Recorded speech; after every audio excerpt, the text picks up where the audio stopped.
Olá pessoal, na aula de hoje vamos resolver o segundo bloco de exercícios que envolvem o tema sucessão legítima. São 15 questões extraídas de concursos públicos que vamos resolver, que vamos solucionar nesta aula de hoje.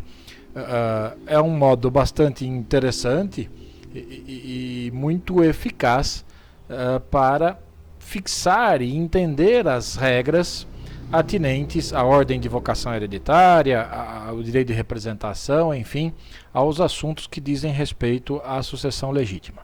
Vamos lá então. Eis a primeira questão. Eu vou ler o enunciado e tentarei desenhar o caso apresentado na questão para que torne mais fácil o entendimento. Vamos lá. Maria casou-se com João em 10 de janeiro de 90 pelo regime da comunhão universal de bens. Então, a Maria casou-se com o João pelo regime da comunhão universal, certo? Do casamento adveio o nascimento de 4 filhos: Pedro, Marina, Lúcio e Daniele. Então, deste casamento, Maria e João tiveram 4 filhos. Antes de casar, Maria já tinha um filho, Joaquim, havido com outro homem em um romance da juventude. Então, olha só, Maria teve um romance na juventude, né, lá na sua juventude, com outro homem, e desse romance, desse relacionamento, teve o filho Joaquim. Então, Maria tem 5 filhos: Joaquim, Pedro, Maria, Marina, Lúcio e Daniele, certo? Pedro, a seu turno, casou-se em 2008 com Manuela, também pelo regime da comunhão universal, e desse casamento teve o filho Cláudio. Então, o Pedro, que é um dos filhos de Maria, tem um filho Cláudio, né, oriundo do seu casamento com Manuela, certo? Com quem realizou o matrimônio também pelo regime da comunhão universal, certo? Pedro falece em 2011. Então, o Pedro faleceu em 2011. Na data de hoje, ocorreu o falecimento de Maria. Então, na data de hoje, portanto, depois do falecimento de Pedro, Maria faleceu, certo? E deixa um único bem, o imóvel em que residia com seu marido, no valor de R$500 mil. Não tem outros bens em nome de Maria ou de João. E aí a questão apresenta 4 frases e nós temos que analisar se essas frases são verdadeiras ou falsas para poder responder a questão, né? Então vamos primeiro solucionar isso. Para quem vai esse patrimônio? Quem é herdeiro de Maria, né? Para onde vão aí os R$500 mil que ela deixou, né? A análise importante sempre do artigo 1829 do Código Civil, que trata da ordem de vocação hereditária, né? Primeira pergunta, porque são os primeiros da fila lá no artigo 1829, né? Maria tem descendentes, né? E você observa de imediato que Maria tem descendentes. Maria faleceu, ela tem como descendentes Joaquim, Marina, Lúcio, Daniele e Cláudio, né? Cláudio é descendente dela, Manuela não, né? Manuela casou-se com o filho dela, certo? Então, Maria tem descendentes. Se tem descendentes, você para logo no inciso 1 do artigo 1829. Pronto, é aí que estão as regras para você definir quais são os herdeiros de Maria, né? Esquece os demais incisos, né? Ascendente, cônjuge recebendo sozinho herança e colaterais. Então, descendentes. Para analisar quais são os descendentes, você já sabe que tem descendentes, aliás, né, que são Joaquim, Marina, Lúcio, Daniele e Cláudio, né? Mas o inciso 1 diz que os descendentes concorrem com o cônjuge, né? Mas existem exceções a essa concorrência. Ele concorre em alguns casos, né? Da leitura do 1829, você percebe que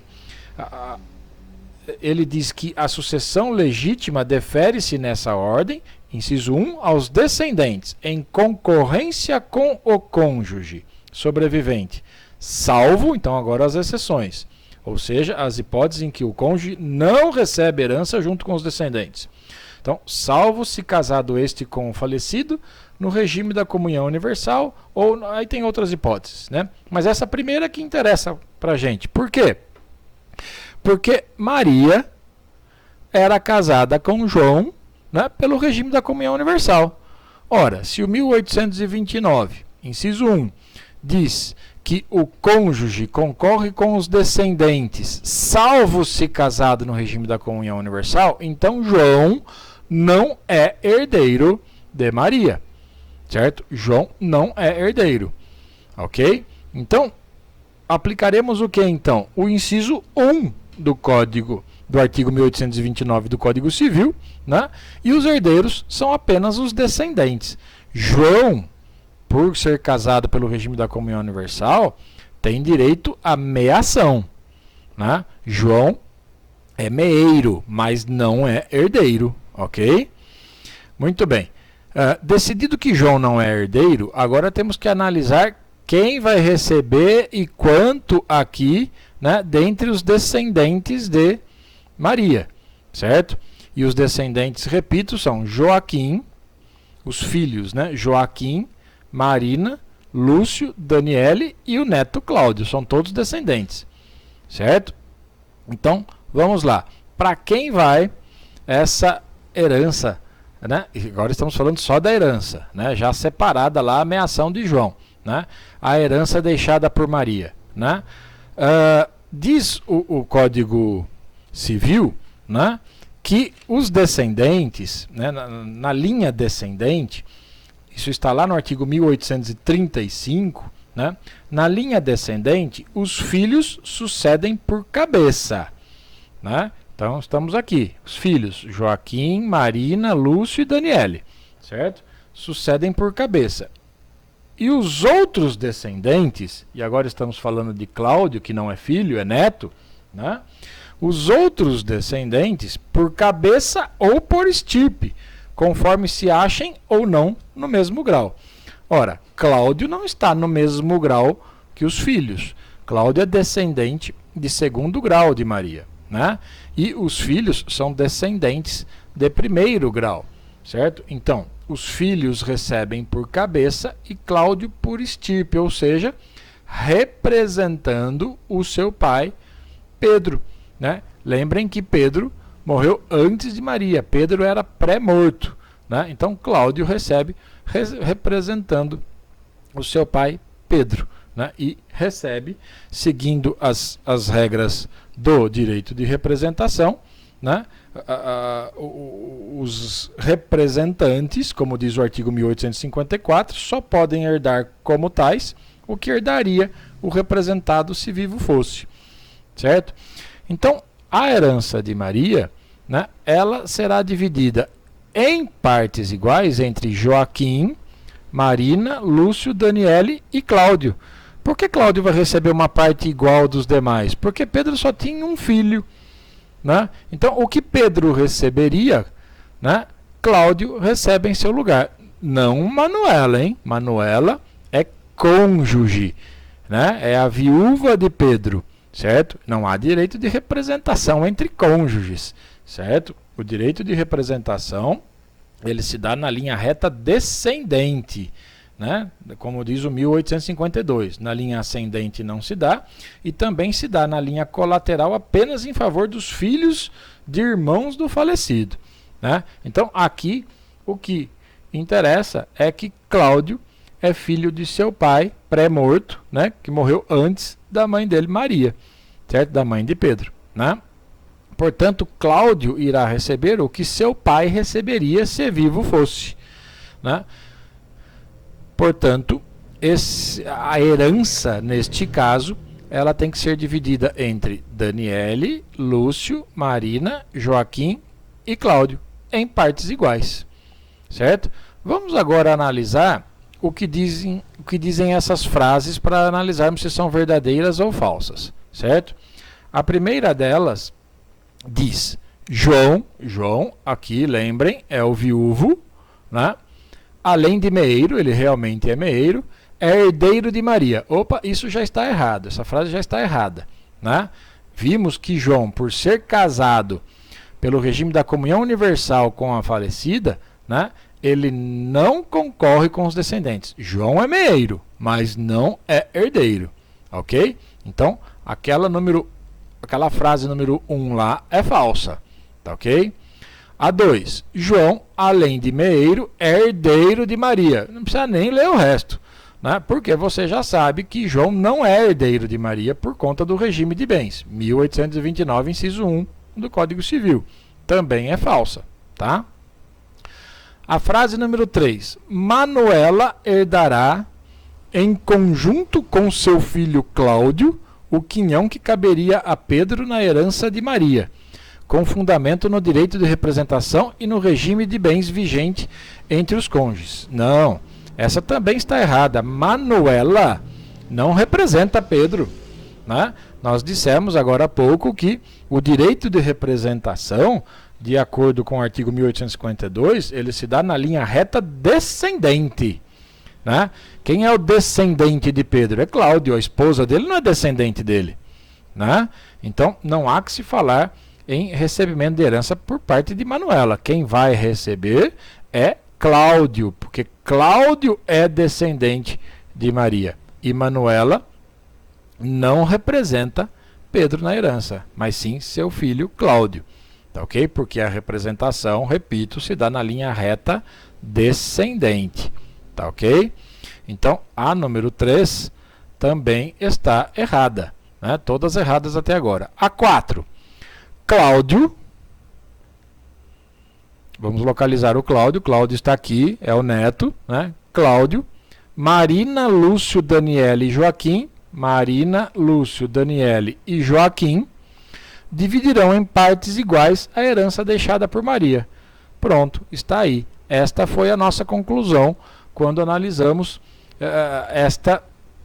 este caso apresentado por esta questão. Então, a 4, a frase número 4 aqui, está certa, né? Dentre as alternativas a serem assinaladas, sobra apenas aquela que diz que apenas a assertiva 4 está correta, certo?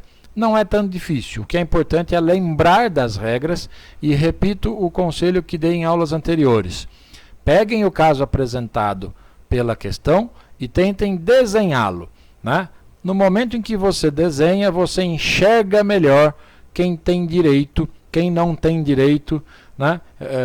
Você entende melhor, fica mais fácil a solução do problema apresentado e se torna mais difícil de você esquecer alguma regra estabelecida pelo Código Civil, ok? Outra questão.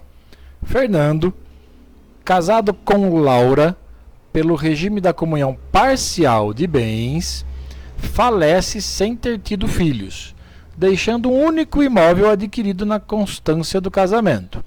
Sabendo-se que os pais de Fernando ainda são vivos, então Fernando tem pais, tem pai e mãe, né? E que Fernando não deixou dívidas, após a partilha do único bem, a fração total do imóvel que caberá a Laura será de... Atenção a essa questão, hein? O que o enunciado está pedindo é qual o percentual do imóvel, né, que é o único bem, qual o percentual desse imóvel ficará para a Laura, né? Então nós temos que analisar tudo que do imóvel ficará para ela, seja a título de meação, seja a título de herança, né? Então vamos analisar isso. O falecido aí é o Fernando, né? Voltemos à análise do artigo 1829, né? Os primeiros da fila, como vocês já sabem, são os descendentes. Fernando, o enunciado deixa claro, não tem descendentes. Então, esquece o inciso 1. Pula o inciso 1. Pula todas as regras contidas no inciso 1. Né? O 1829 diz que a sucessão legítima defere-se na ordem seguinte, e no inciso 1 põe aos descendentes em concorrência com o cônjuge sobrevivente, né? Em alguns casos dependendo do regime de bens. Né? Então nem precisa analisar regime de bens aí, porque os descendentes, não existem descendentes de Fernando. Né? No inciso 2 diz, aos descendentes em concorrência com o cônjuge. Observe, é importante lembrar que esse artigo 1829, no inciso 2, diz que o cônjuge sobrevivente concorre com o ascendente, com os ascendentes, independentemente do regime de bens. Não se faz lá nenhuma ressalva, nenhuma exceção a essa concorrência. Em outras palavras, né, o cônjuge sobrevivente sempre concorre com os ascendentes, não importa o regime de bens, certo? Então, com essa análise, você já descobriu que Laura, né, ela é herdeira de Fernando, certo? Juntamente com os pais de Fernando, certo? Agora vamos analisar quanto fica para cada um aí, tá ok? Então, que regra se aplica? A do inciso 2, ascendentes. Importante lembrar o que diz o artigo 1837. Concorrendo com ascendente em primeiro grau, é o caso, os pais de Fernando são ascendentes em primeiro grau dele, né? Ao cônjuge, que é a Laura, tocará 1/3 da herança. Caber-lhe-á a metade da herança, né? Se houver um só ascendente, não tem os dois, né? Ou se maior for aquele grau. Avô, bisavô, etc., né? Materno ou paterno. Não. Os ascendentes são de primeiro grau e tem os dois, certo? Pai e mãe. Então vai aplicar aqui a primeira parte do 1837. Concorrendo com o ascendente de primeiro grau, ao cônjuge tocará 1/3 da herança. Então você já sabe, já descobriu que Laura tem direito a 1/3 da herança, certo? Só que tem outra análise a ser feita. Observe falamos de herança. Observe que para descobrir o montante da herança, você precisa descobrir antes se Laura tem meação nesse imóvel, né? Que é aquela parte que lhe cabe, não em decorrência do falecimento de Fernando, mas em decorrência do regime de bens do casamento. Lembrem do que diz o enunciado, né? Eles adquiriram um único imóvel na constância do casamento, durante o casamento. E o regime de bens era o da comunhão parcial, né? Está claro isso lá no enunciado, comunhão parcial, e o único bem foi adquirido na constância do casamento. Ora, vocês já lembram, nesse momento, do curso de Direito de Família, e a regra para há exceções também, mas o enunciado não apresenta, né? A regra para o regime da comunhão parcial de bens é a seguinte: o que cada cônjuge tinha antes de casar continua lhe pertencendo com exclusividade. Aquilo que foi adquirido durante o casamento, na constância do casamento, pertence aos dois. Portanto, este único imóvel adquirido na constância do casamento pertence também a Laura. Portanto, ela tem meação. Metade desse imóvel é dela por conta do regime de bens. Ela é meeira, né? E a outra metade é a herança. Então, você já sabe que metade do imóvel é dela e da outra metade ela tem direito a 1/3, como vimos aqui. Cuidado que o problema lhe induz em erro, né? Por quê? Porque se você realizar a conta fazendo meio, né, metade, 1/2, né, mais 1/3, você chegará a um número, a uma fração que não é a ideal, não é a correta. Ela está equivocada, né? Por quê? Metade mais 1/3 vai dar 5/6, só que você está se referindo a metade do imóvel todo, né, e 1/3 da metade. Então esta conta não pode ser feita dessa maneira. Então vamos lá. Meação, 50% da Laura. Então 50% do imóvel já é dela. Você já descobriu isso por conta do regime da comunhão parcial de bens e diante do fato do único imóvel ter sido adquirido na constância do casamento, certo? A outra metade é a herança, certo? Então, metade já é da Laura e a outra metade do imóvel é a herança. Desta outra metade, por conta do que diz a primeira parte do 1837, você sabe que Laura tem direito a 1/3, tá? Então, vamos lá. Divide desta metade, divide por 3, dá 16,666%, né? Para cada um, né? Se você somar isso, então você pega a meação da Laura, 50%, mais 1/3 da herança, 16, dá 66,66%, que equivale a 2/3 do imóvel. Né? Você, na verdade, aqui já descobriu a resposta tem que ser a alternativa A, 2/3 do imóvel. Né? Outro modo de se fazer essa conta, existem vários modos de se fazer essa conta, mas aí você tem que se socorrer das regras de matemática lá do tempo nosso de colégio, né? Que seria mais ou menos o seguinte: metade, né? Lembrem, não pode colocar aí mais 1/3, porque é metade do todo e 1/3 da metade. Então, 1/3 da metade equivale a 1/6 do todo. Né? Como fazer essa conta? Não sei se lembram, né? Tira o mínimo comum, que é 6, divide 6 por 2, vezes 1, que vai dar 3, soma lá em cima, divide 6 por 6, que dá 1, vezes 1, que vai dar 1. Né? Esta conta dá 4/6. Observem que é possível reduzir esses 4/6 naturalmente para 2/3. Então a resposta continua sendo os mesmos 2/3, certo? Esta aqui nós teríamos que lembrar lá das nossas regras de matemática do tempo de colégio, né? Das provas que fazíamos lá no tempo do ensino fundamental, do ensino médio, né? Ou de um modo mais simples, ou como alguns dizem, na raça, né? Que é essa aqui em cima em percentuais, certo? A resposta, então, correta aqui nesta questão é a alternativa A, 2/3. 2/3 do total do imóvel caberá a Laura. Tá ok? Mais uma questão. José, solteiro, possui 3 irmãos. Então, José, que é solteiro, possui 3 irmãos: Raul, Ralph e Randolph. Raul era pai de Mauro e Mário. E Mário era pai de Augusto e Alberto. Faleceram em virtude de acidente automobilístico Raul e Mário, né? Isso em 2005, segundo o enunciado.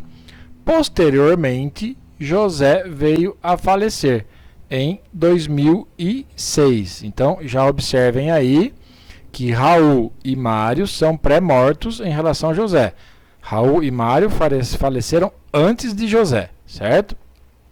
Sabendo-se que a herança de José é de 90 mil reais, como ficará a partilha de seus bens? Então, a herança de José é de 90 mil reais. Como dividir esses 90 mil reais aqui para seus descendentes? Lembrem, Raul, Ralph e Randolph eram irmãos, né, colaterais de José, né? Necessária, novamente, como sempre, a análise do artigo 1829. Né? José tinha descendentes? Não, não tinha descendentes. Então, pula o inciso 1. José tinha ascendentes? Também não. Certo? José deixou cônjuge sobrevivente ou companheira, companheiro sobrevivente? Não também. Portanto, a herança, neste caso, ela é deferida aos colaterais. E o problema anuncia que José tinha 3 irmãos, só que um morreu antes dele, certo? E esse que morreu antes dele tinha 2 filhos, e um também já estava morto. Então vamos analisar isso agora, né? Como se trata de sucessão de colaterais, importante a análise do artigo 1840. Precisa sempre lembrar ao desenhar que esses que estão aqui neste desenho específico, neste caso específico, são irmãos de José, são colaterais dele, né? Diz o artigo 1840 que na classe dos colaterais, os mais próximos excluem os mais remotos, salvo o direito de representação concedidos aos filhos de irmãos. Filhos de irmãos. Raul era irmão de José. Né? Então, os filhos dele representam Raul. Esse direito de representação na classe dos colaterais é reforçado lá no artigo 1853. Né? Na linha transversal, diz esse artigo 1853, linha transversal ou colateral, é a mesma coisa, né? Somente se dá o direito de representação em favor dos filhos de irmãos do falecido, quando com irmãos deste concorrerem. Então, na linha colateral, o direito de representação termina aqui nos filhos de irmãos, né? Daí você já chega à conclusão, né, de como partilhar esses 90 mil, certo? Ralph e Randolph, né, José tinha 3 irmãos, né? Então seria 30 mil para cada um. 30 mil para Ralph, 30 mil para Randolph, né? E 30 mil receberia Raul, se vivo fosse, né? Mas ele morreu antes de José, certo? Então quem vai receber os 30 mil que caberia a Raul, né? Se os 2 filhos fossem vivos, seria 15 mil cada um. Mas acontece que Mário também já morreu, né? Então, os outros 30 mil reais da herança vêm exclusivamente para Mauro, que é filho de Raul. E por que isso? Por que Augusto e Alberto não recebem nada representando Mário? Porque, repito, né, tanto o 1840, aqui na parte final, salvo o direito de representação concedido aos filhos de irmãos. Raul era irmão de José. Filho de Raul é Mauro. Augusto e Alberto não. Certo? O 1853 reforça isso, repito. Na linha colateral, somente se dá o direito de representação em favor dos filhos de irmãos do falecido. Tá? Não chega, o direito de representação não alcança Augusto e Alberto. Então, aqueles 90 mil reais, né, deixados por José serão repartidos 30 mil reais para Ralph, 30 para Randolph, né, e 30 para Mauro. Né? Tem uma alternativa que deve responder corretamente essa partilha, esta questão, que é a letra C. Ralph e Randolph receberão 30 mil, está aqui, cada um, né? E o restante, 30 mil, será entregue a Mauro por direito de representação de seu pai pré-morto, Raul. Ok? Questão número 4. Edgar, solteiro, maior e capaz, faleceu deixando bens, mas sem deixar testamento e contando com 2 filhos maiores, capazes e também solteiros, Lúcio e Arthur. Lúcio foi regularmente excluído da sucessão de Edgar, por tê-lo acusado caluniosamente em juízo, conforme apurado na esfera criminal. Sabendo-se que Lúcio possui um filho menor chamado Miguel, assinale a alternativa correta.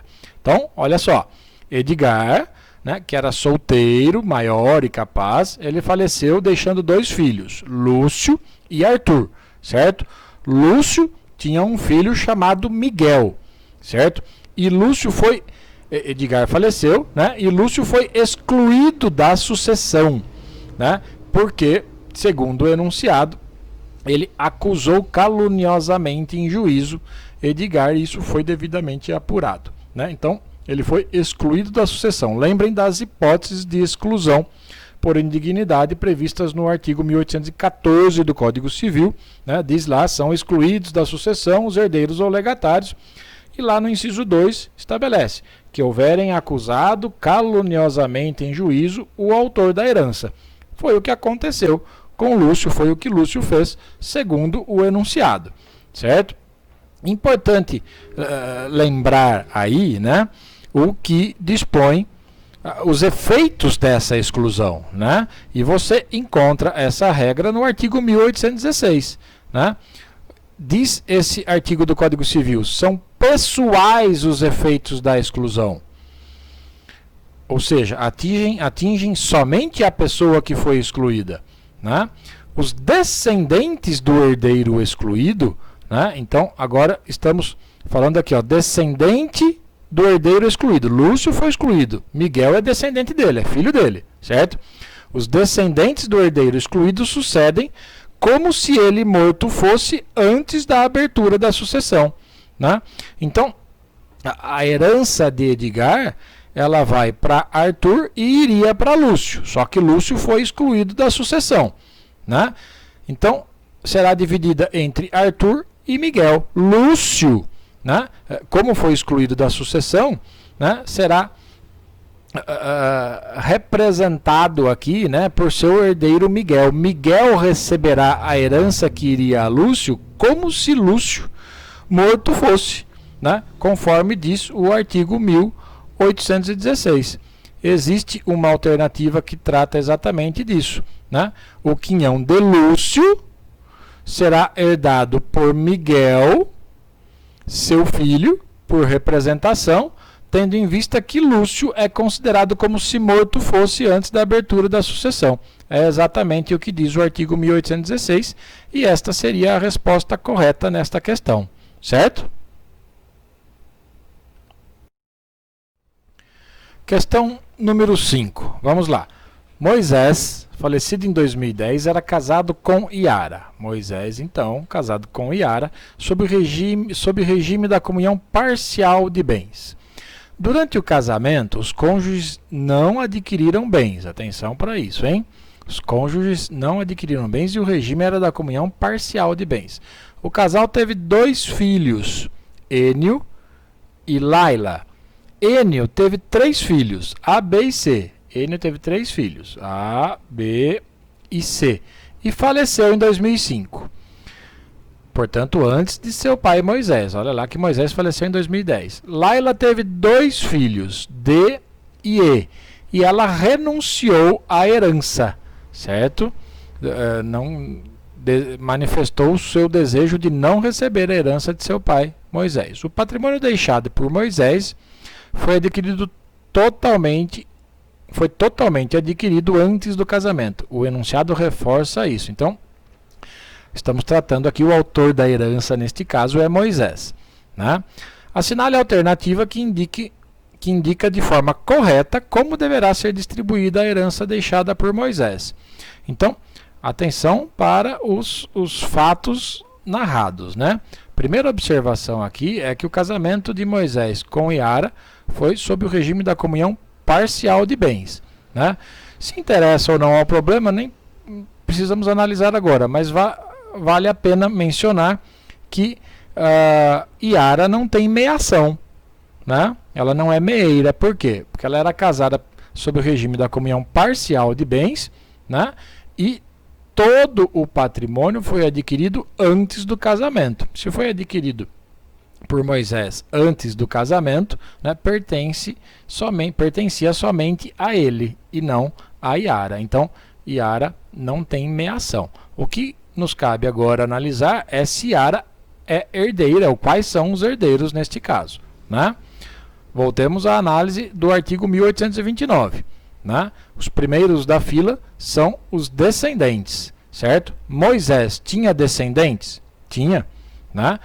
Enio havia falecido antes, né? Mas tinha 3 filhos que são descendentes dele, né? Laila era viva, então Moisés tinha descendentes, certo? Então você para a sua análise já no inciso 1, né? Os descendentes. Lembrem que o inciso 1, e é importante lembrar disso nesse momento, o inciso 1 do artigo 1829 diz que os descendentes concorrem com o cônjuge sobrevivente. Então, os descendentes concorrem com o cônjuge sobrevivente, com exceção de alguns casos, né?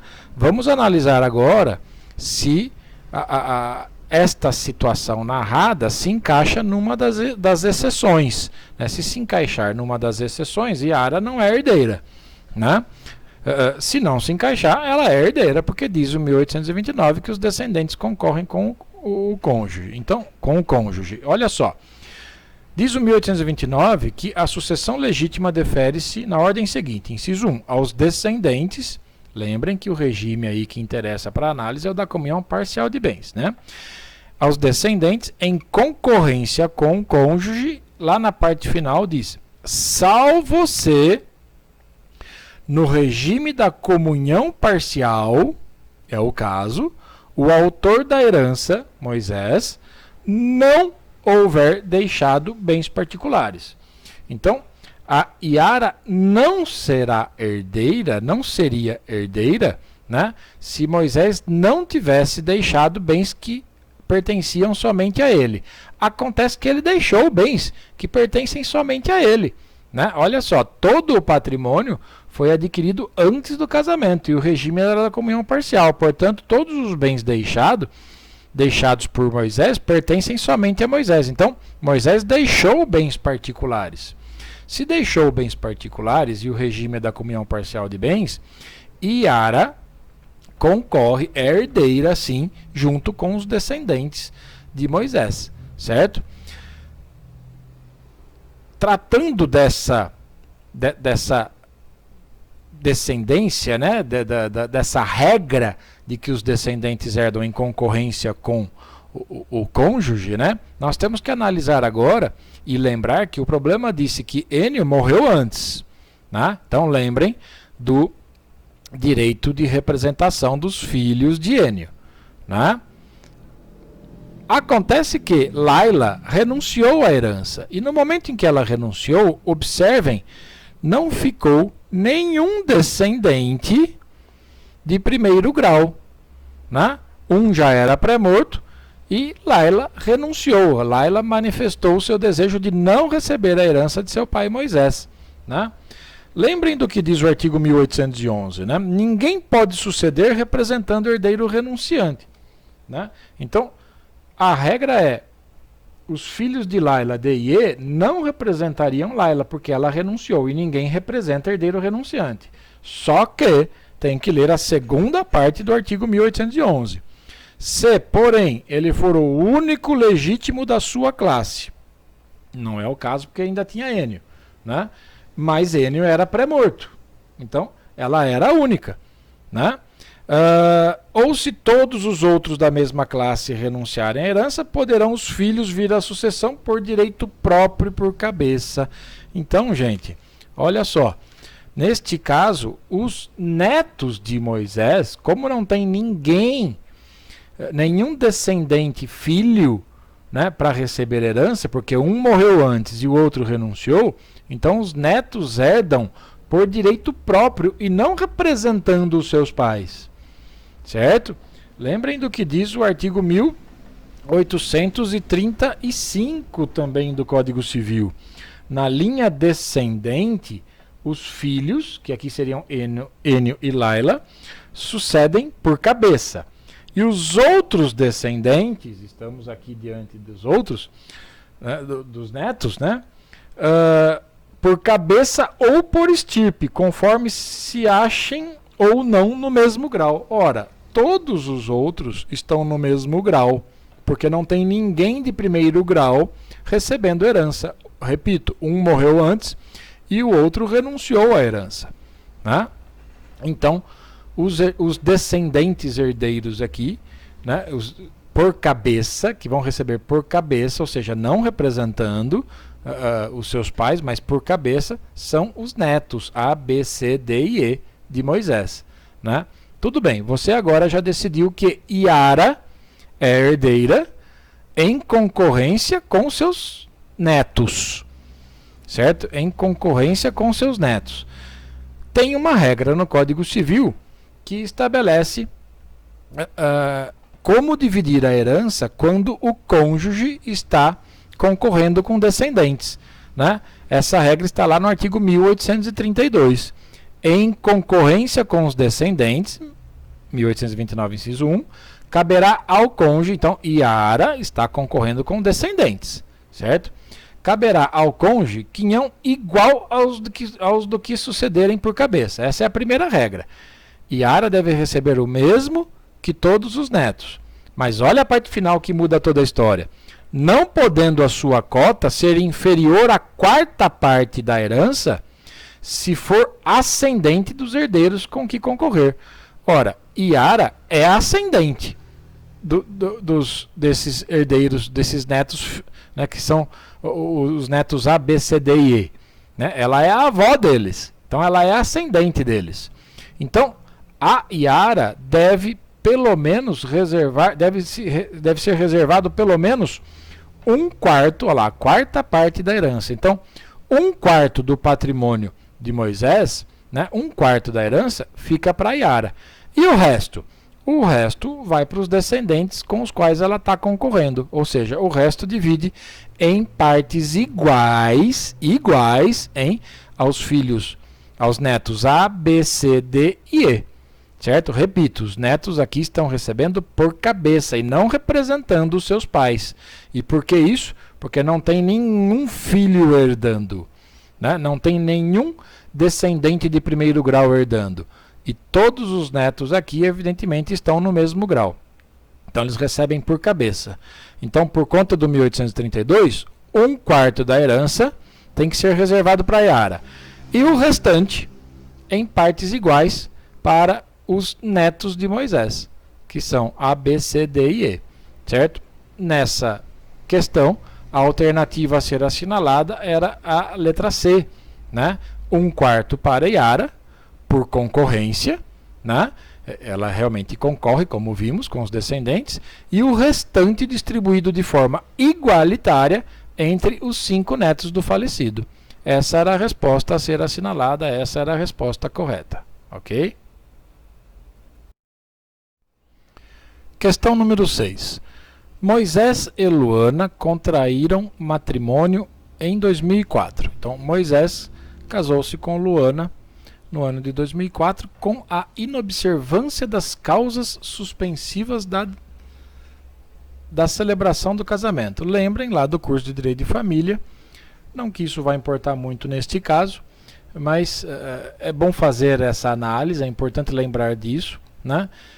Quando você casa com a inobservância das causas suspensivas da celebração do casamento, como diz o enunciado, você se encaixa lá no artigo 1641 do Código Civil, que diz que é obrigatório o regime da separação de bens, no inciso 1, das pessoas que o contraírem com inobservância das causas suspensivas da celebração do casamento. Então, o regime aqui é o da separação obrigatória de bens. Isso está aí para lhe induzir em erro, para pensar que é necessário analisar isso para descobrir se Luana é herdeira ou não. E vocês verão que isso não é necessário. Por quê? Continuando o enunciado, vejam só. Em 2007, Moisés faleceu, deixando a esposa, Luana, né, com quem era casado pelo regime da separação obrigatória de bens, e como parentes vivos, seus pais. Então, ele tinha pai e mãe vivos, que renunciaram à herança. Então, tanto o pai quanto a mãe disseram que não queriam receber a herança deixada pelo filho Moisés, né? Então, não receberão.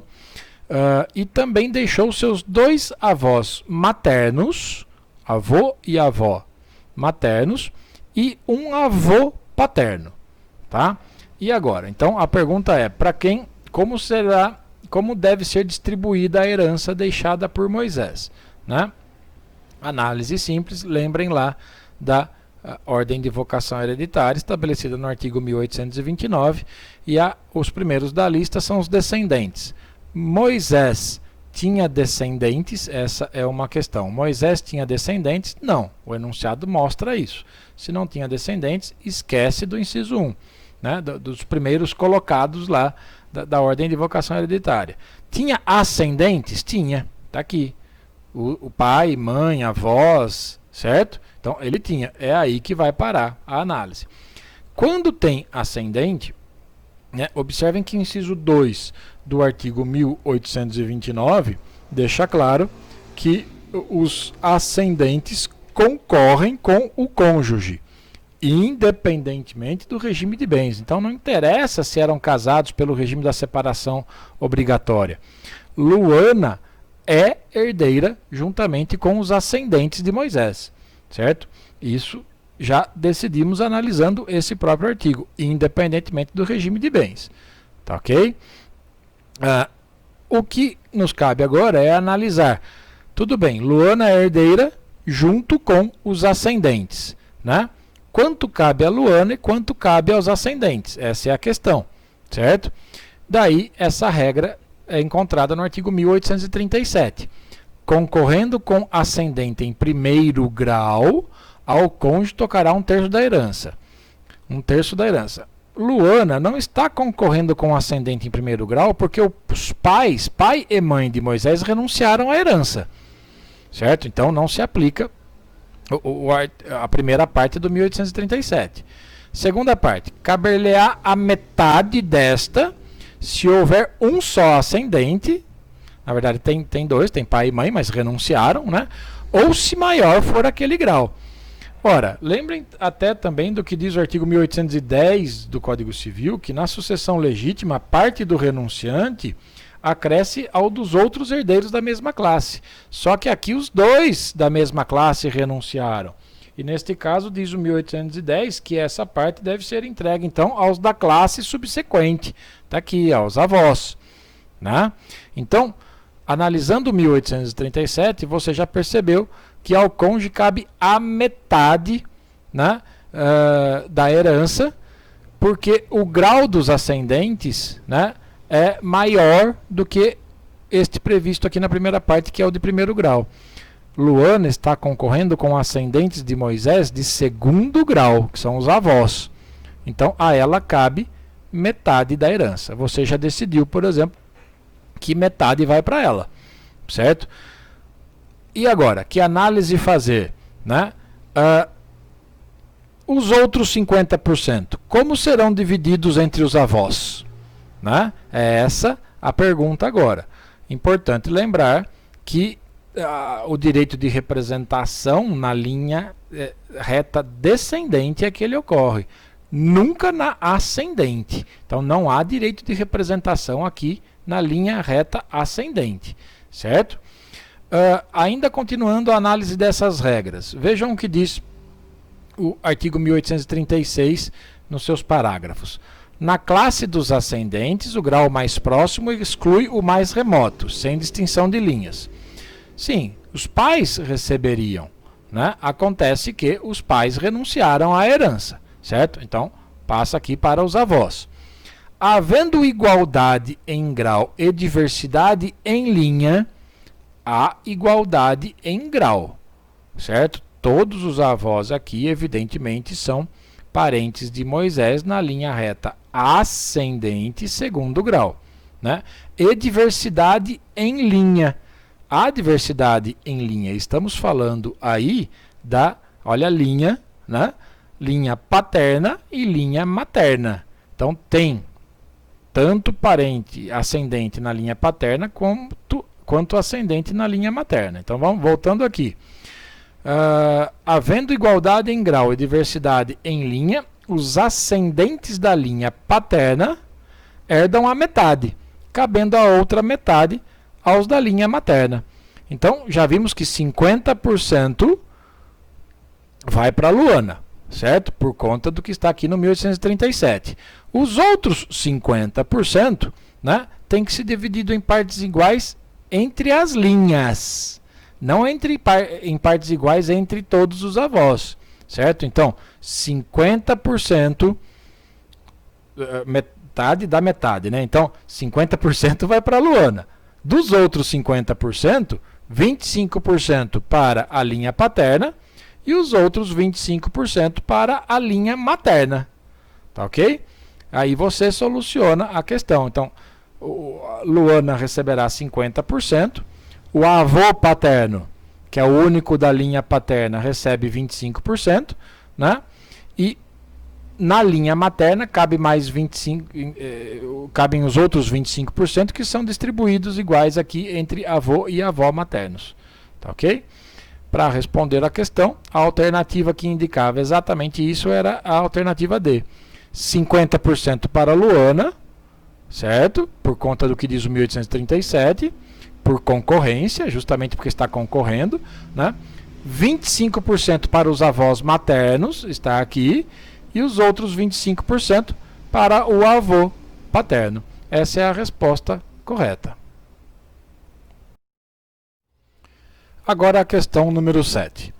José, viúvo, é pai de Mauro e Mário. Então, José era viúvo e era pai de Mauro e Mário. É pai de Mauro e Mário. E possui um patrimônio de 300 mil reais, certo? José se casou com Roberta, que tinha, por sua vez, um patrimônio de R$ 200.000. E o casamento foi realizado sob o regime da comunhão universal de bens. Tá? Tá lá no enunciado. José e Roberta tiveram 2 filhos, Bruno e Breno. Falecendo Roberta, como fica a divisão do monte? Esse é o enunciado da questão número 7.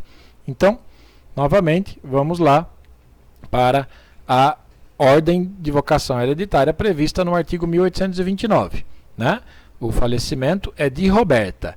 E a pergunta que se faz, porque o 1829, inciso 1, diz que os descendentes são os primeiros a receberem, em concorrência com o cônjuge em alguns casos. Né? Tem descendentes, Roberta? Tem. Né? Então, vai parar no inciso 1, certo? Esqueçam os demais. Tá? Antes de analisar se concorre ou não, é importante uma questão, porque esse enunciado ele tenta, como na maioria das questões de concurso público, tenta lhe induzir em erro. Né? Então, quais são os descendentes de Roberta? Né? Os descendentes de Roberta são Bruno e Breno. Lembrem que Bruno e Breno são filhos de José e Roberta. Certo? Mauro e Mário são filhos apenas de José. Então, Mauro e Mário estão fora da herança aí. Né? A herança se dá aos descendentes do autor da herança. Né? A distribuição da herança se dá aos descendentes do autor da herança. O autor da herança é Roberta. Roberta que faleceu. Quais são os descendentes dela? Apenas Bruno e Breno. Certo? Mauro e Mário são filhos apenas de José. Tá ok? Então, descobrimos quais são os descendentes aqui de Roberta, Bruno e Breno. Diz o 1829, inciso 1, e vamos agora analisar se José é herdeiro junto com Bruno e Breno. Certo? O 1829, inciso 1, diz que a sucessão legítima defere-se aos descendentes em concorrência com o cônjuge, salvo, aí vem as exceções, né? E a primeira delas é: salvo se casado este, se o cônjuge sobrevivente for casado com o falecido, no regime da comunhão universal. Era exatamente o caso. Então, José não é herdeiro de Roberta. Né? Mas observem que José e Roberta eram casados pelo regime da comunhão universal. Embora José não seja herdeiro de Roberta, ou seja, não vai receber herança junto com os descendentes Bruno e Breno, né?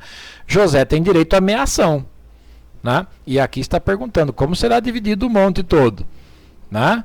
Ele tem direito à meação por conta do regime de bens em que era casado com Roberta. Né? A conta aí agora é simples. Né? O patrimônio de José era de 300 mil.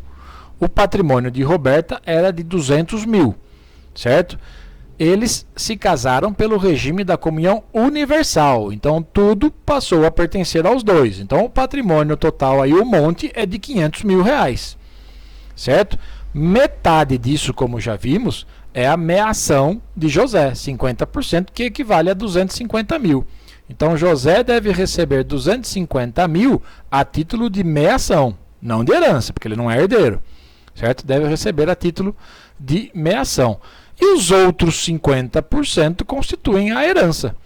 Né? Os outros 250 mil, aí sim, configuram a herança a ser distribuída entre os herdeiros Bruno e Breno, que são os únicos descendentes de Roberta. Repito que Mauro e Mário não são descendentes de Roberta, são filhos apenas de José. Certo? Então, esses 250 mil de herança, ou seja, os outros 50%, já tirado aí do monte a meação, né? Esses 250 mil devem ser divididos em partes iguais entre Bruno e Breno, 125 mil para cada um. Ok? A alternativa a ser assinalada lá na questão era justamente a que diz isso. José recebe 250 mil a título de meação, embora não esteja dito lá, mas é isso, é a divisão do monte perguntado. Esta alternativa responde, né, como se faz a divisão do monte, ou seja, José recebe 250 mil a título de meação. E Bruno e Breno recebem, cada um, a importância de 125 mil. E eles recebem a título de herança. A alternativa correta, então, aí era a letra C, ok? Mais uma questão. Heitor, solteiro e pai de 2 filhos também solteiros, Roberto, 30 anos, e Leonardo, 28. Então, o Heitor, que é solteiro, tem 2 filhos, o Roberto e o Leonardo, certo? Falece. Então, o autor da herança aí é o Heitor. Ele faleceu, sem deixar testamento. Roberto não tem interesse em receber a herança deixada pelo pai, a ela não tendo interesse, né, a ela renuncia formalmente por meio de instrumento público. Então, Roberto renunciou à herança, né, nos moldes previstos na legislação, ou seja, fez formalmente isso por meio de instrumento público. E o Leonardo, que é o outro filho, o outro descendente, né, este manifestou, segundo o enunciado, inequivocamente o seu interesse em receber a herança que lhe caiba. Sabendo-se que Margarida, mãe de Heitor, ainda é viva, então a mãe de Heitor é viva, Margarida, e que Roberto possui um filho, João, de 2 anos de idade, Roberto tem um filho, João, que tem 2 anos de idade, e assinale a alternativa correta. Então vamos lá. Vamos ver primeiro o que acontece aqui, ou como distribuiríamos a herança de Heitor, né? Vamos analisar o 1829, certo? E os primeiros da fila lá, naquela ordem de vocação hereditária estabelecida no artigo, são os descendentes. Heitor tinha descendentes? Tinha, né? Roberto e Leonardo, né? Roberto renunciou à herança, mas a questão agora é: Heitor tinha descendentes? Tinha. Então é aí que nós vamos parar a nossa análise, né? Como Heitor era solteiro, como diz o enunciado, não há necessidade de analisar se Heitor, se na herança iria concorrer ao eventual cônjuge ou companheiro do Heitor, porque ele era solteiro, certo? Então, a herança de Heitor vai para os descendentes. Ocorre que Roberto renunciou à herança, né? Roberto poderia fazer isso? Estou fazendo esta pergunta porque as alternativas vêm nesse sentido. Olha, pode renunciar à herança, pode renunciar, pode, não pode, porque prejudica tal pessoa, etc. Gente, já vimos que o Código Civil permite expressamente, estabelece de uma maneira bastante clara que qualquer herdeiro tem o direito de renunciar ou de aceitar a herança, né? Ressalvado aí o direito dos credores, como já estudamos em aulas anteriores. Então é claro que Roberto pode renunciar à herança, né? A questão que surge é: a parte que caberia a Roberto vai para quem, né? Essa é uma questão. Vai para o seu filho João ou vai para o seu irmão Leonardo, né? Há quem diga aqui, numa das alternativas, que iria até para a mãe, né, para a avó de Roberto, né, a mãe de Heitor, que seria Margarida. Não, né? Margarida está fora da sucessão aqui, né, porque ela seria ascendente e paramos nos descendentes. Quais regras solucionam esse problema? Vejam, lembrem do que diz o artigo 1811 do Código Civil. Ninguém pode suceder representando herdeiro renunciante. João não pode suceder, receber a parte que caberia a seu pai. Por quê? Porque seu pai é um renunciante, seu pai renunciou à herança, né? Vamos ver se ele se encaixa, se a situação se encaixa na segunda parte. Se, porém, ele for o único legítimo da sua classe, ou se todos os outros da mesma classe renunciarem à herança, não ocorreu isso. Roberto não era o único. Tem mais um, tem o Leonardo, que manifestou o seu desejo expressamente de aceitar a herança, né? Ele não renunciou, né? Então não vai se aplicar a segunda parte do 1811, e sim a primeira. Ninguém pode suceder representando herdeiro renunciante. Então João está fora da herança. O filho de Roberto também está fora. Porque, repito, vejam expressamente aqui, ninguém pode suceder representando herdeiro renunciante. João não pode representar Roberto porque Roberto renunciou à herança. Certo? Tudo bem. Então, se não vem para João, vai para quem a parte de Roberto? Né? Lembrem da regra do artigo 1810. Na sucessão legítima, a parte do renunciante, a parte que caberia a quem renunciou, né, acresce a dos outros herdeiros da mesma classe. Sendo ele o único desta, devolve seus da subsequente. Só que Roberto não é o único, tem Leonardo. Né? Então, a parte daquele que renunciou é acrescida, é aumentada, é acrescentada, né, na parte dos outros herdeiros da mesma classe, ou seja, na parte de Leonardo. Então, quem vai receber a herança de Heitor? Né? É Leonardo. A alternativa a ser assinalada nesta questão era a alternativa C, que dizia: Roberto pode renunciar à herança, e pode, como já dissemos, qualquer herdeiro pode renunciar ou aceitar a herança, né, não prejudicando o direito dos credores. Né? E o enunciado não traz nada nesse sentido. Então, pode sim Roberto renunciar à herança. E com isso, diz a alternativa C, o seu quinhão, a sua parte, será acrescida à parte da herança a ser recebida por Leonardo, seu irmão. Era essa a alternativa correta, certo? Vamos à questão número 9. Josefina e José, casados pelo regime da comunhão universal de bens. Então, vamos lá, José e Josefina são casados pelo regime da comunhão universal. Tiveram 3 filhos, Mário, Mauro e Moacir. Mário teve 2 filhos, Paulo e Pedro. Mauro teve 3 filhos, Breno, Bruno e Brian. E Moacir teve 2 filhas, Isolda e Isabel.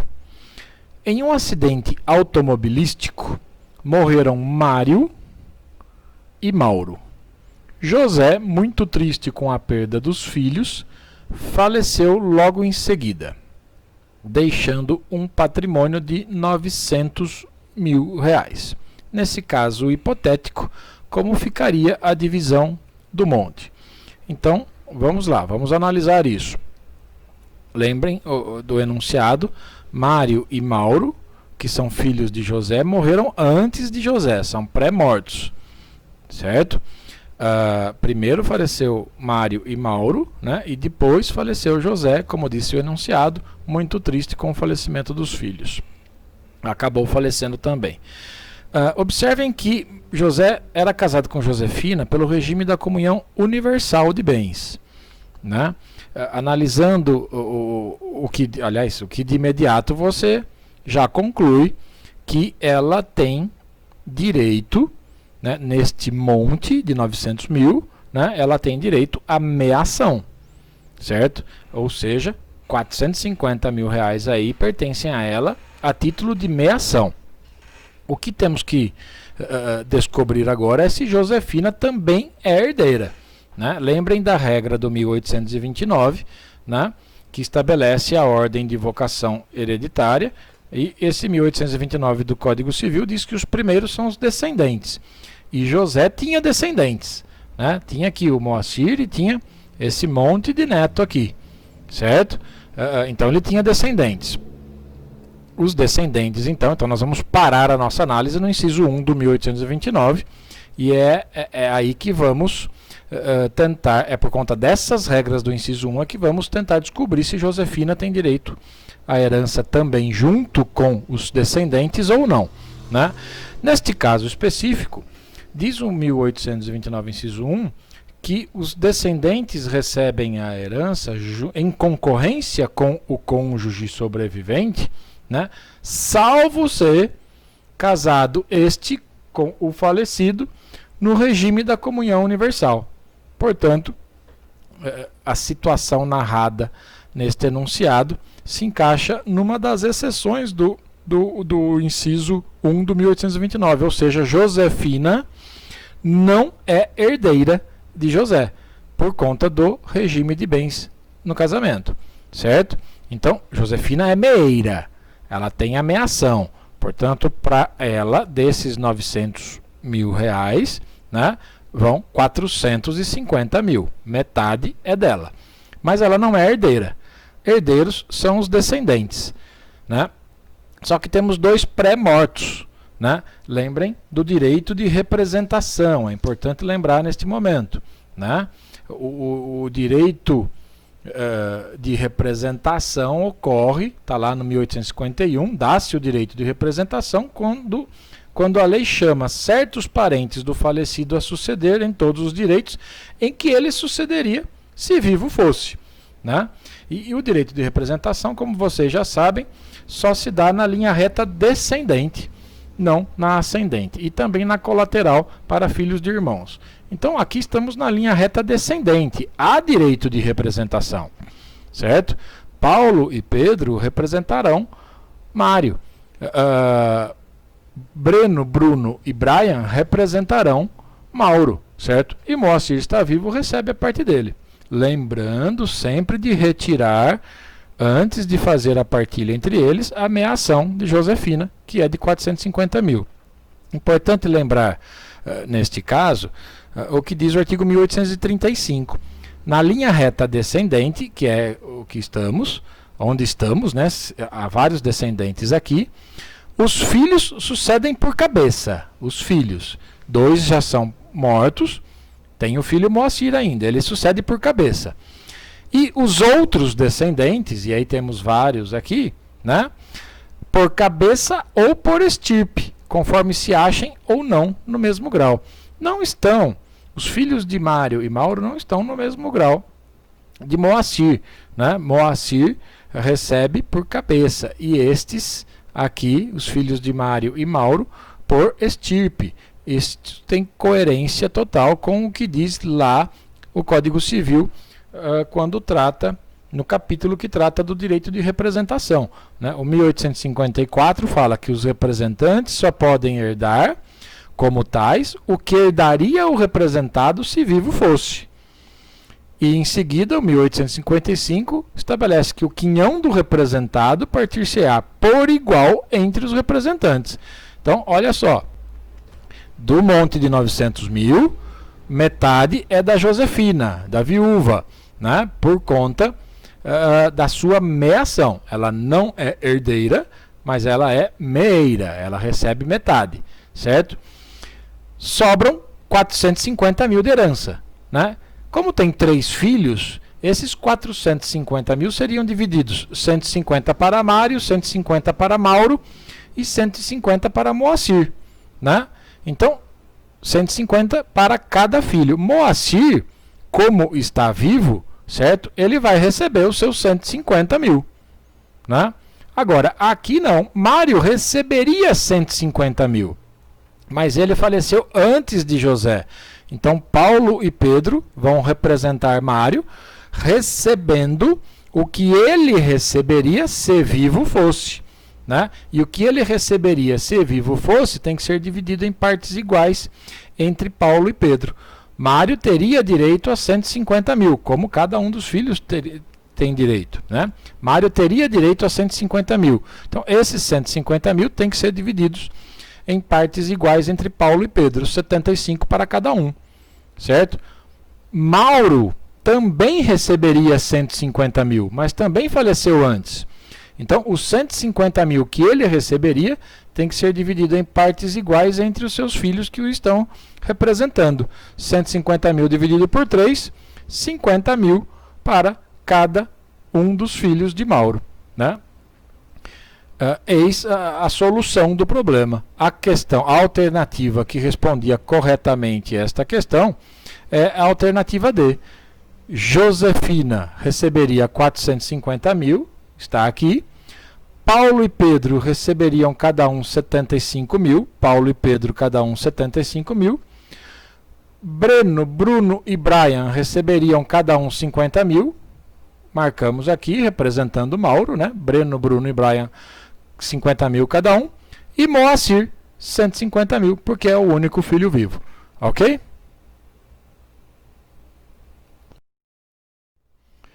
Questão número 10. Rogério, solteiro, maior e capaz, estando acometido por grave enfermidade, descobre que é pai biológico de Mateus, de 10 anos de idade, embora não conste a filiação paterna no registro de nascimento. Diante disso, Rogério decide lavrar testamento público em que reconhece ser pai de Mateus e deixa para este a totalidade de seus bens. Sobrevindo a morte de Rogério, Renato, maior e capaz, até então o único filho reconhecido por Rogério, é surpreendido com as disposições testamentárias e resolve consultar um advogado a respeito da questão. A partir do fato narrado, assinale a alternativa correta. Então, vejam só, o Rogério descobriu que era pai biológico de Mateus, né, e lavrou um testamento, fez um testamento público reconhecendo a paternidade. Então tem essa disposição testamentária de reconhecimento da paternidade. E, além disso, nesse mesmo testamento, né, ele deixou para Mateus, o filho que ele estava reconhecendo, a totalidade dos seus bens. Acontece que Rogério, que fez o testamento público, tinha um outro filho, que era Renato, né? Então, aí, o Renato foi surpreendido, após o falecimento de seu pai, ao ler o testamento, que o pai havia deixado todos os seus bens para o filho Mateus, que ele havia reconhecido no testamento. E Rogério lhe consulta como advogado. Né? O Renato, que é o outro filho de Rogério, lhe consulta como advogado. Analisando as alternativas, o que se observa é que o problema está exigindo a análise da validade ou não dessas disposições testamentárias, né? E, em algumas, inclusive, quanto ficaria o percentual para cada um, né? Fazendo a adequação. Então, ao analisar essas alternativas, você chega à conclusão de que a alternativa B é a correta, né?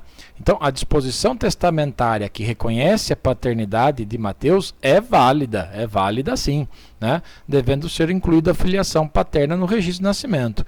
Lembrem do curso de Direito de Família, quando vocês estudaram que o reconhecimento da paternidade dos filhos havidos fora do casamento pode ser feito através de testamento. Está no artigo 1609, inciso 3 do Código Civil. Certo? Então, essa disposição que reconhece a paternidade de Mateus é plenamente válida, né? Vai produzir efeitos, deve ser registrada a filiação paterna lá no cartório competente, no registro de nascimento. Certo? A segunda parte da alternativa B trata da outra disposição testamentária, né? Aquela relativa aos bens. Né? Então, lembrem que o Rogério, quando descobriu que era pai biológico de Mateus, além de reconhecer a paternidade, deixou todos os seus bens, e aí está o problema, né, para o Mateus que ele estava reconhecendo naquele momento. Né? Mas acontece que Rogério tinha um outro filho, que era Renato. Certo? Então, é preciso lembrar aí que o Código Civil, no artigo 1845, diz que são herdeiros necessários os descendentes, os ascendentes e o cônjuge. Né? Sim, o filho que ele reconheceu é um herdeiro necessário, mas o outro filho também, o Renato também é um herdeiro necessário. Né? E por que é importante definir ou entender que os filhos são herdeiros necessários? Por conta do que diz o artigo 1846. Pertence aos herdeiros necessários, de pleno direito, a metade dos bens da herança, constituindo a legítima. A metade dos bens da herança é aquela parte que é indisponível. Né? Você, o autor da herança, não pode deixar em testamento para quem ele bem entender. Metade ele tem que reservar. Metade pertence, segundo o artigo 1846, né, de pleno direito, aos herdeiros necessários, certo? Que são justamente os dois filhos dele, né, Renato e Mateus. Acontece que ele deixou 100% para Mateus, então ele desrespeitou aquela parte, né, ele desconsiderou que o outro filho também era um herdeiro necessário. Né? Então, o que se tem que fazer aí é reduzir o percentual, né, que ele deixou para o filho reconhecido Mateus. Ele não poderia deixar 100% dos seus bens para Mateus. Né? Lembrando que o artigo 1849 do Código Civil estabelece que o herdeiro necessário, a quem o testador deixar a sua parte disponível ou algum legado, não perderá o direito à legítima. Então, da totalidade do seu patrimônio, né, quanto Rogério podia ter deixado para Mateus, que era o filho que ele estava reconhecendo? Metade. Acontece que ele deixou 100%. Né? Então, metade é possível. Né? Vale lembrar aí também o que diz o artigo 1967 do Código Civil, quando trata da redução das disposições testamentárias. E diz que as disposições testamentárias, que são essas aí feitas pelo Rogério no testamento público, né, aquelas que excederem a parte disponível, e foi o caso, porque ele podia ter deixado 50% apenas para Mateus e ele deixou 100%, né, as disposições que excederem a parte disponível devem ser reduzidas nos limites dela. Né? Então, se ele deixou 100% para Mateus, tem que reduzir isso e determinar o seguinte: aquela cláusula em que Rogério deixa 100% dos seus bens para Mateus, na verdade, o correto, leia-se 50%. Então, vale aquela cláusula, mas no limite do permitido na lei. Mateus, então, vai receber via testamento 50% dos bens. E os outros 50% dos bens? Os outros 50% constituem justamente a parte indisponível, aquela que pertence aos herdeiros necessários, que são exatamente o próprio Mateus, né, e o Renato. Né? Repito de novo o que diz o 1849. Se um herdeiro necessário receber uma parte disponível, isso não faz com que ele perca o direito de receber a legítima. Então, 50% ficou em testamento, reduzindo aquele 100%, né? 50% ficou para Mateus no testamento. E os outros 50%, que é o percentual, é a parte que pertence aos herdeiros necessários, devem ser divididos entre os herdeiros necessários, que são Renato e Mateus. Portanto, Mateus vai receber 50% via testamento e 25% de legítima. E Renato vai receber 25%. É o que está escrito nessa segunda parte da alternativa B. A disposição testamentária relativa aos bens deverá ser reduzida ao limite da parte disponível. Né? Ou seja, não podia ter deixado 50%, reduz até onde pode. Até onde podia ter deixado, ou seja, 50%. Razão pela qual Mateus receberá o quinhão equivalente a 75% da herança e Renato, que é o outro filho, o equivalente a 25%. Certo? Essa era a alternativa a ser assinalada. Questão número 11. Sobre a sucessão legítima, é correto afirmar que, na falta de descendentes e ascendentes, sendo casado o falecido... essa parece que está muito fácil, né? E realmente está. Lembrem do que diz o artigo 1829 do Código Civil, que traz a ordem de vocação hereditária. Né?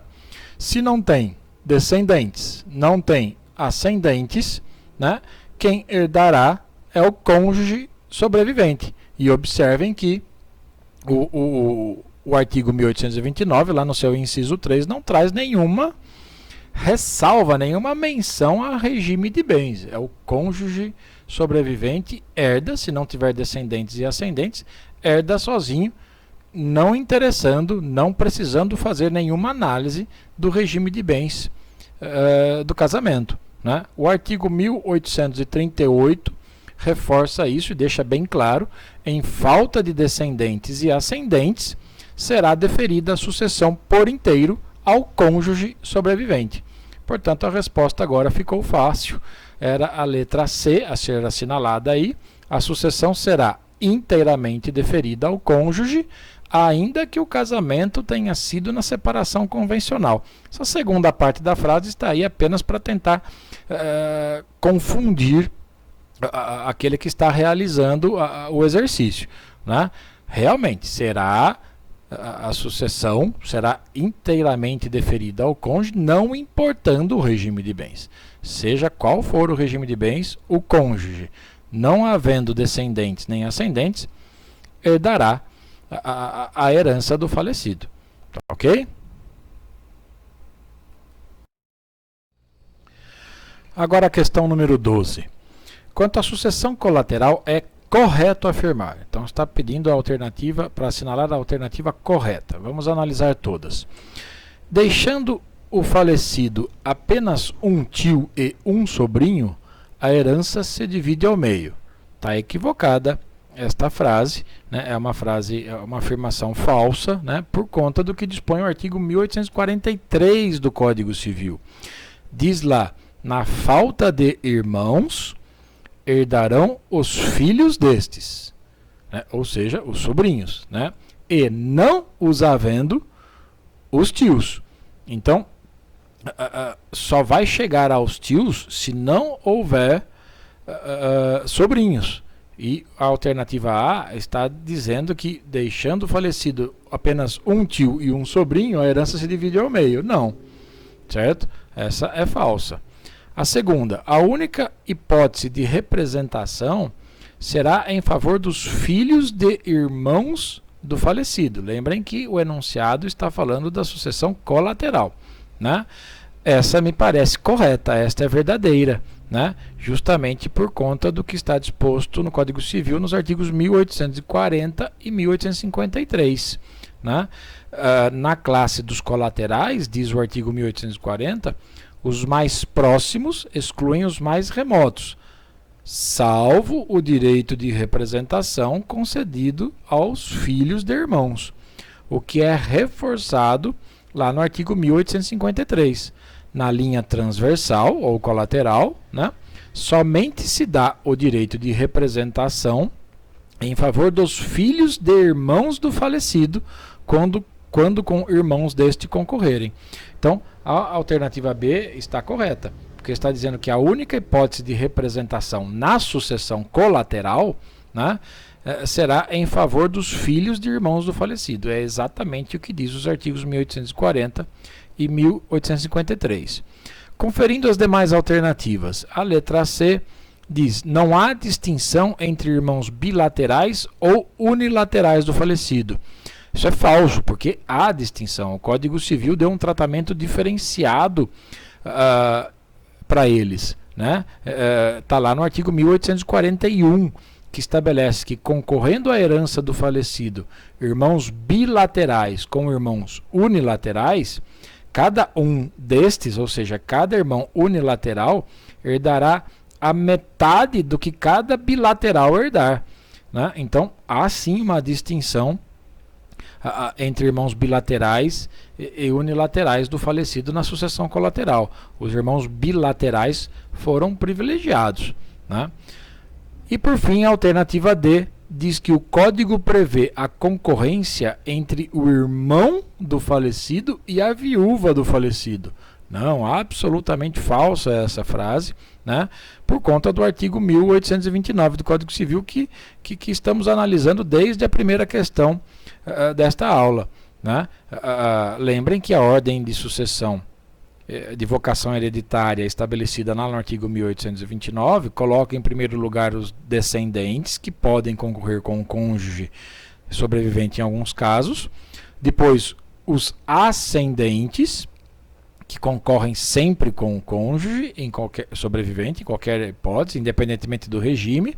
Se não tiver descendentes nem ascendentes, aí o cônjuge sobrevivente herda sozinho, né? A sucessão só será deferida aos colaterais, né? Como um irmão, por exemplo, se não tiver descendente, não tiver ascendente e também não tiver cônjuge ou companheiro sobrevivente. Somente aí é que chegará nos colaterais, lá no 1829, inciso 4. E a alternativa D está dizendo que o Código prevê uma concorrência entre o irmão do falecido, que é colateral, com o cônjuge sobrevivente ou companheiro. Não, não há essa previsão no Código, né? Portanto, a única alternativa correta aí era a alternativa B, né? Era esta que deveria ser, que tinha que ser assinalada, ok? A questão número 13 diz o seguinte: sobre o direito de representação na sucessão legítima, é incorreto afirmar. Então está pedindo para assinalarmos a questão, a alternativa que estiver incorreta. Então vamos lá. Na linha ascendente, nunca há direito de representação. Está aí uma afirmação verdadeira.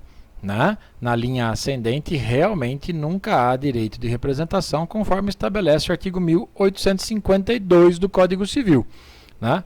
O direito de representação dá-se na linha reta descendente, mas nunca na ascendente. Está correta a letra B. Se uma herdeira for declarada indigna, sua filha não herda no seu lugar. Isso está errado. Essa afirmação é falsa, né? Por conta do que dispõe o artigo 1816 do Código Civil, que já analisamos nesta aula. Né? Diz lá, são pessoais os efeitos da exclusão.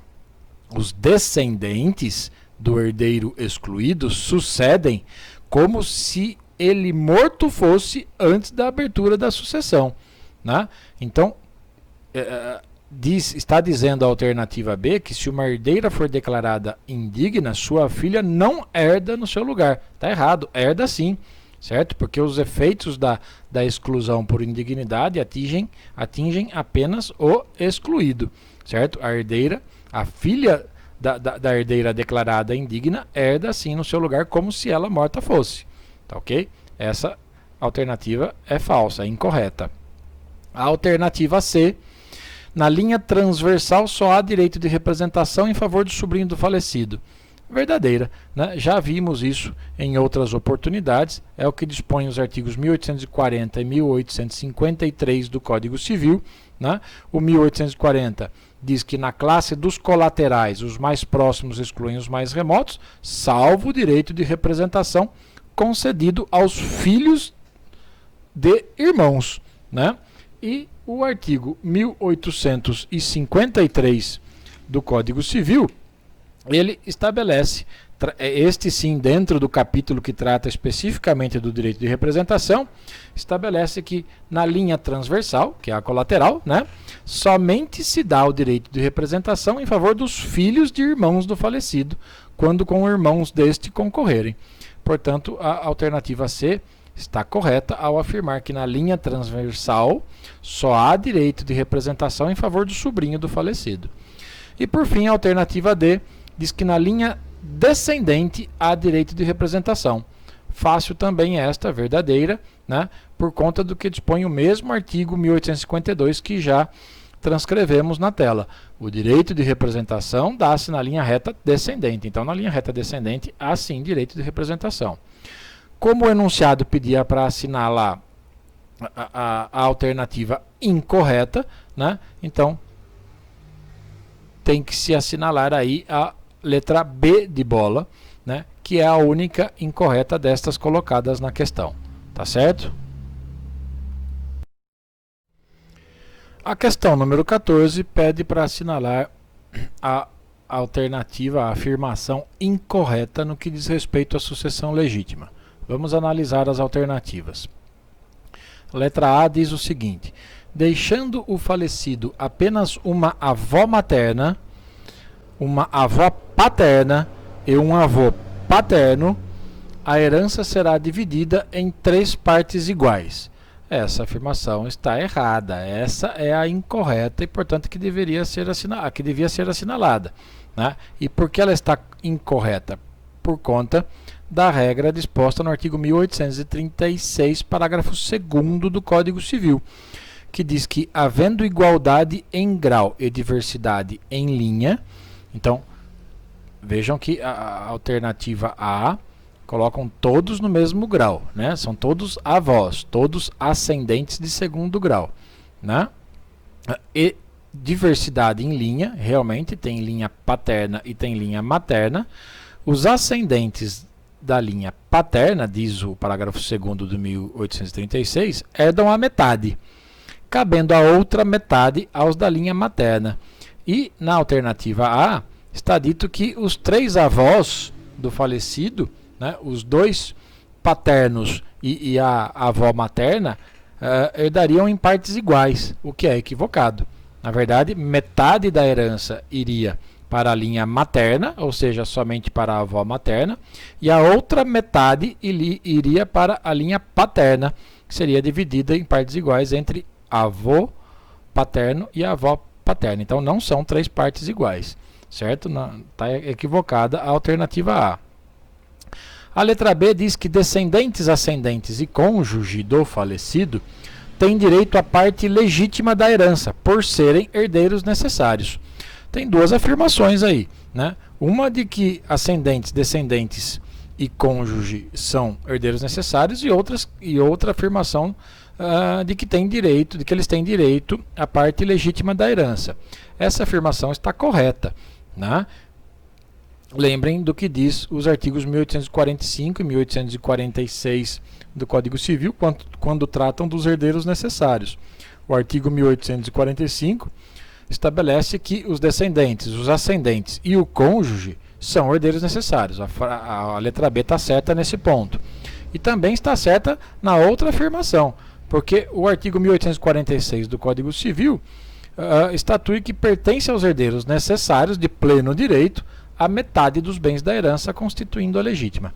Portanto, a alternativa B dessa questão está totalmente correta. A alternativa C diz que, com a morte do seu marido, existe a possibilidade de a viúva concorrer na herança com filhos do falecido, ainda que não sejam descendentes dela. Está correta essa frase, né? Por conta do entendimento que se tem após a leitura do próprio artigo 1829, inciso 1, e do artigo 1832. Né? Lembrem que o 1829 estabelece a ordem de vocação hereditária, né? E diz que a sucessão legítima defere-se, em primeiro lugar, aos descendentes, né? Em concorrência com o cônjuge, certo? Claro que ele apresenta exceções aí depois, né? Mas é possível que o cônjuge sobrevivente, dependendo do regime de bens, né, concorra na herança com filhos do falecido, mesmo que não sejam descendentes do cônjuge sobrevivente. O 1832 também demonstra isso ao afirmar que, em concorrência com os descendentes, e faz a remissão ao próprio artigo 1829, inciso 1 do Código Civil, né? Em concorrência com os descendentes, caberá ao cônjuge quinhão igual ao dos que sucederem por cabeça, não podendo a sua cota ser inferior à quarta parte da herança se for ascendente dos herdeiros com que concorrer. Então pode concorrer com descendentes do falecido, sejam ou não descendentes dela, né? O que muda é que, se ela for ascendente dos herdeiros com os quais estiver concorrendo, ela tem uma reserva garantida aí no 1832, que é 1/4 da herança. Mas, enfim, a alternativa C contém uma afirmação verdadeira. E, por fim, a letra D diz que, na sucessão colateral, cada irmão bilateral herda o dobro do que cada irmão unilateral. Também é uma afirmação correta, já vimos isto, né? Está no artigo 1841 do Código Civil, que diz que, concorrendo à herança do falecido irmãos bilaterais com irmãos unilaterais, cada um destes, ou seja, cada irmão unilateral, deve herdar metade do que cada irmão bilateral herdar, né? Observem que o legislador optou por dar um tratamento privilegiado aos irmãos bilaterais, né? Então está correta a alternativa D, quando afirma que cada irmão bilateral herda o dobro do que cada irmão unilateral. Como o enunciado pedia para assinalar a afirmação incorreta, aquela que tinha que ser assinalada era a alternativa A, que era a única incorreta dentre estas que colocadas, apresentadas nesta questão. E vamos à última questão. Rogério e Matilde foram casados no regime da comunhão parcial de bens. Então, Rogério e Matilde foram casados pelo regime da comunhão parcial de bens e tiveram 2 filhos, que são menores. não deram nome aos filhos no enunciado, então vamos chamar de filho 1 e filho 2, certo? Durante o casamento, adquiriram onerosamente, isso quer dizer, não foi por herança nem por doação, né? Adquiriram onerosamente uma única casa, que serve de moradia para a família. Matilde faleceu sem deixar outros bens, então Matilde morreu, não deixou outros bens além daquela casa, né, e nem fez testamento. E além do marido e dos filhos, também deixou os pais idosos vivos. Então os pais de Matilde eram vivos, pai e mãe, certo? E aí vem a questão para assinalar a alternativa que esteja correta, né? Então vamos lá. Vamos analisar o artigo 1829 do Código Civil, que trata da ordem de vocação hereditária. Os primeiros da fila, como vocês já estão cansados de saber, são os descendentes. Matilde tem descendentes? Tem. Filho 1 e filho 2 aqui, certo? Portanto, nossa análise vai se restringir ao inciso 1 do artigo 1829. Né? Os primeiros aí são os descendentes, certo? Isso já nos força a conclusão, de que os ascendentes que estão em segundo lugar aqui estão fora, né? Então, pai e mãe de Matilde não herdam nada, certo? Porque a ordem do artigo 1829 coloca em primeiro lugar os descendentes, certo? Então, ascendentes, pai e mãe, nada herdarão, tá? Uma observação antes de entrar na questão da concorrência. Observem que o regime de bens entre Rogério e Matilde foi o da comunhão parcial de bens. E eles tinham apenas um imóvel, uma única casa utilizada como moradia, né, adquirida durante o casamento, certo? Então, esta casa pertence aos dois, né? Se pertence aos dois, Rogério, que é o cônjuge sobrevivente, ele tem direito à meação. Então, metade desse imóvel, metade dessa casa, né, utilizada para moradia, pertence a Rogério a título de meação, né, em pagamento da sua meação. Rogério é meeiro. Vamos analisar agora se Rogério, além de receber metade da casa a título de meação, também é herdeiro junto com os filhos. E para isso precisamos analisar o 1829, inciso 1. Né? Lembrem do que ele diz. O 1829 diz que a sucessão legítima defere-se, em primeiro lugar, aos descendentes em concorrência com o cônjuge sobrevivente. Então, os descendentes em concorrência com o cônjuge, salvo, e aí vem as exceções. Vamos analisar as exceções. E vamos direto para a exceção que trata desse regime de bens deles, né? Que é o regime da comunhão parcial de bens. Então, os descendentes herdam em concorrência com o cônjuge sobrevivente, salvo se no regime da comunhão parcial, que é o caso deste enunciado, o autor da herança, que é a Matilde, né, não houver deixado bens particulares. E foi exatamente o que aconteceu. Matilde não deixou bens que pertenciam só a ela. Lembrem que eles tinham apenas uma casa adquirida durante o casamento, no regime da comunhão parcial, e que, portanto, pertenciam aos dois. Certo? Então, se Rogério era casado com Matilde no regime da comunhão parcial de bens, e Matilde não deixou bens que pertenciam só a ela, né? Rogério não é herdeiro, certo? Mas ele é meeiro, como já vimos. Ele tem direito a metade desta casa a título de meação, tá?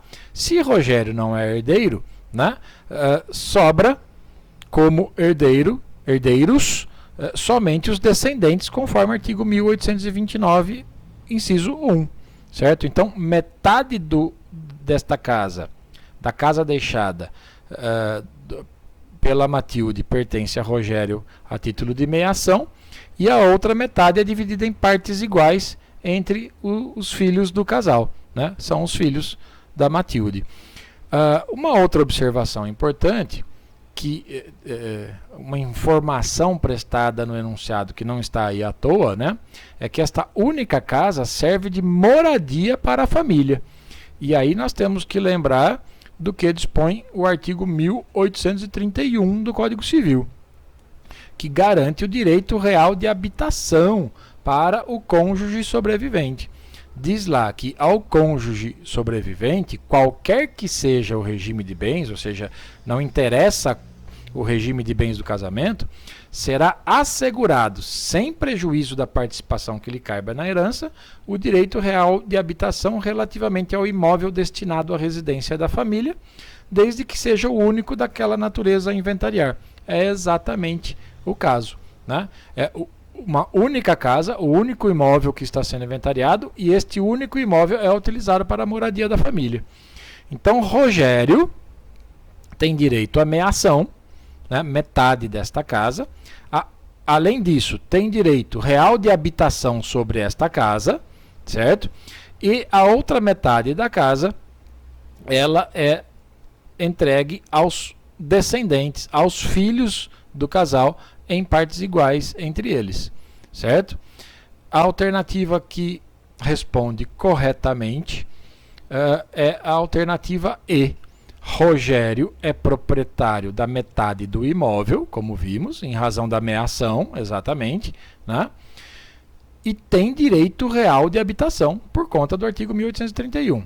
Ao passo que a outra metade, que é a herança, deve ser dividida entre os dois filhos, filhos 1 e 2, excluídos os ascendentes. Ascendentes não herdam, porque a Matilde possui dois filhos, né? Possuía 2 filhos, então não chega aqui no inciso 2 do artigo 1829.